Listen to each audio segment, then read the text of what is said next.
université Gaston Berger bu Saint-Louis ki nga xamante ni rek moom moo di étudiant bi nga xamante ni rek daal di génn àdduna ñu di Makhtar Diagne nouveau révélation ci li nga xamante ni mooy génnum àdduna ñu ñuy daal di xamal ne dafa pendre boppam gannaaw enquête bi nga xamante ni rek la gendarmerie nationale bu diwaanu Saint-Louis daal dina koy def ci ki nga xamante ni moo di Makhtar Diagne gannaaw ba ñu ko ubbee nag ca néegam fekk ko nag mu daal di pendre li nga xamante ni mooy ca boppam li nga xamante ne mooy ci université Gaston Berger la daal di xewee chambre 8 ki nga xamante ne rek moo di colocataire moo jógee sport nag dugg si rek yem ci Makhtar gannaaw bi nga xamante ne pendre na boppam ca wet ga ñu gis si yaade jullikaay ak xuus bi nga xamante ne rek moo ko moomoon à côté naka noonu la daal di yuuxu nag dem ca direction ba woote foo sànni mbattu mu toj foofee nga xamante ne mooy ci université Gaston Berger ñu ñuy xamal kan moo di Makhtar Diagne à travers Xibaar TV ñu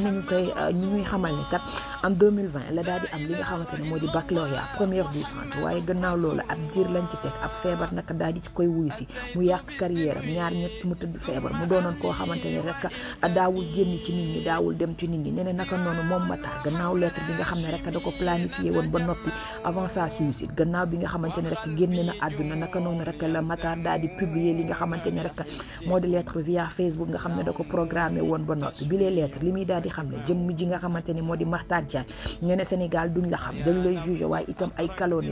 calomnie ay fausse information la ñuy jël daal di koy teg sa der bi dafa bon dafa soxor dafa iñaan du toog ci nit ñi lu nekk amul lu ma déggul moom Makhtar Diagne mooy daal di wax li mu ne nee na nag yàggoon naa bëgg a dem waaye yaayam la xamul nu mu koy def ndaxte kat nee na yaayam depuis 2011 mi ngi amee li nga xamante ne moo di AVC nee na papa ji nag chaque jour nag côté droite bi rek la ko daal di woon ci lu baax nee na papa ji bu xëyee yëg li ni mel dina am lu ko metti lool waaye nee na ki nga xamante ne moo di bébé Khady di rakkam moom la gën a dénk yaayam na ko toppatool yaayam ndaxte kat yaayam sonn na à travers li nga xamante ne moo di nos investigations ñu ñuy xamal kan moo di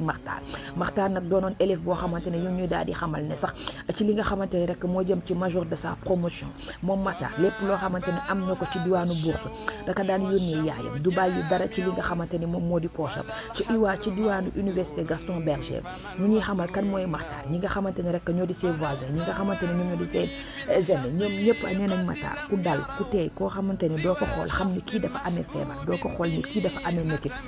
Makhtar ñu ne demul ci caaxaan foo ko fekk rek mi ngi sol li nga xamante ne rek moo di yëre bu correct di xaar heure julli waaye itam yor kurus bi ci loxo bi pour mën a dem ca jàkk ja daal di julli foofee nga xamante ne rek moom moo di ca Gaston Berger ñu ñuy xamal fan yi mujj à chaque jour dafa doon tëju di bind ñëpp yaakaar ne ndax mémoire lay bind wala dara lay bind ndekete Makhtar ma ngay wéyal lettre bi nga xamante ne rek lay wax lan la doon dund de 2020 ba 2025 mi ngi xamal ne lan la doon dund ci métit lan la doon dund ci souffrance lan la doon dund ci wàllum injustice lan la doon dund ci wàllum calomnie mu nekk loo xamante ne nag ba xibaar bi jibee ba léegi à travers internet bi foo sànni bàtt mu toj ñëpp a ngi naan nañuy bàyyi di juger nit waaye ñenn ñi ne jikko sénégalais la dañ lay juger dëkkal la foo dëkkul te amaana sax méngoowut sax ak sa jikko mu nekk lu jéggi dayo loo xamante ne tey la fa Makhtar Diagne dem na mu nekk xale boo xamante ne sa famille bi ñu yëgee li nga xamante ne moo di xibaar bi ci tristesse la ñu daal di yeewoo ñoom ñëpp ñu ngi daal di xamal ne jamono gi nag papam dafa feebar ba tëdd lool ba tax na jamono gi nag ñu ngi ñaan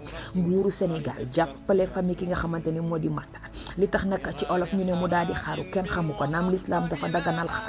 dafa araamal xaru waaye Makhtar dem na li tax mu dem nag ma nga noonu ca lettre ba waaye ak lu ci mën ci am Makhtar nee na ma ngay jéggalu yaayam di jéggalu ses sœurs et frères waaye itam di jéggalu ay xaritam yi nga xamante ne dafa daal di abrégé seeni tur ñoom bu ñu gisee li nga xamante ne mooy di bile message dinañ xam kan la Makhtar di waxal ak lu ci mën ci am enquête baa ngay wéy gannaaw ñi nga xamante ne ñoo bokkoon ak Makhtar chambre 8 ñu ngi leen di déglu ak colocataire bi nga xamante ne moo gis Makhtar mu daal di pendre boppam mu nekk lu jéggi dayo loo xamante ne jamono ji à travers internet bi à travers nos plateformes mu nekk na mbir bu jéggi dayo boo xamante ne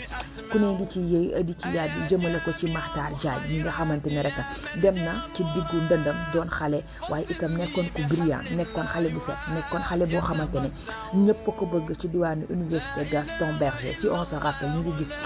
photo profil mi ngi ci def son excellence Bassirou Diomaye Diakhar Faye da laa di def comme profil mu nekk koo xamante ne bariwul ay photo ci internet bi mu nekk ku dal nekk ku teey à travers Xibaar TV HD dañ koy ñaanal suñu borom yërëm ko ci gile jëf lépp loo xamante ne def na ko ci lu baax yàlla na ko suñu borom fay xolam waaye ak lu ci mënti am message boo xamante ni askanu Sénégal képp kuy nit na ci bàyyi xel nañuy bàyyi di juger nit ndaxte kat sénégalais dañ lay rey ba noppi soog laa di jël